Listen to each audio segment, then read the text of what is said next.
లైఫ్‌లో చిన్న, పెద్ద తప్పు, చిన్న చిన్న మిస్టేక్స్ అనేవి జరుగుతాయి. జరగకుండా ఏముండదు. ఏ తప్పు చేయకుండా, ఎలాంటి మిస్‌అండర్‌స్టాండింగ్ లేకుండా లైఫ్ ఉండదు. ఫ్యామిలీస్ ఉండవు. సో, ఒక్క చిన్న మాటే కదా నేనన్నాను. దాని గురించి నా కుటుంబాన్ని ఎంత నాశనం చేసావు నువ్వు? నీకేం చెప్పాను నేను? మంచిగా చెప్పాను. అలా ఉండకూడదు, అలా బిహేవ్ చేయకూడదు. నీకు పిల్లలున్నారు. నీది ఒక ఫ్యామిలీ కదా! నువ్వు అలా చెయ్యకు అని చెప్పాను. దాని గురించి నువ్వెంత చేశావు? ఎంత చేసావు చెప్పు? అది నీ మనస్సాక్షి తెలుసు. నీ అంతరాత్మకే తెలుసు. నువ్వేమేం చేసావో నీ అంతరాత్మకే తెలుసు. ఎన్ని కుటుంబాలు నాశనం చేసావో నీకు మాత్రమే తెలుసు. నీకు తెలుసా లేదా? నీకు తెలుసుగా, నీ అంతరాత్మకు తెలుసు.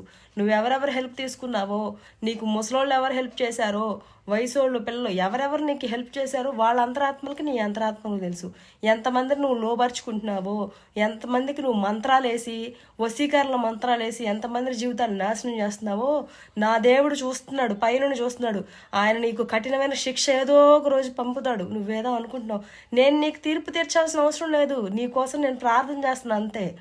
తెలుసా, నేను తెల్లవారుజాము ప్రార్థన చేస్తున్నప్పుడు ఇదంతా పుచ్చిపోయి పురుగుల్లా కనిపిస్తాను. నేను నీ పేరు పెట్టి ప్రార్థన చేస్తున్నప్పుడు తెలుసా, నాకు తెలుసు నువ్వు ఈ వీడియోస్ చూస్తున్నావని తెలుసు. నా వీడియోస్ అన్నీ మీరు చూస్తున్నారని తెలుసు. మా అప్డేట్స్ అన్నీ మీకు తెలుస్తున్నాయని కూడా నాకు తెలుసు.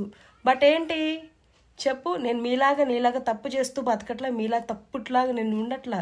నేను నా దేవుని గురించి ప్రకటించుకుంటున్నా అంతే. మీలాగా చీప్ బిహేవియర్ నాది కాదు. నేను అలా చేయను కాబట్టి నా జోలికి, నా ఫ్యామిలీ జోలికి రాకండి. ఇంకా ఎందుకు చెప్పండి?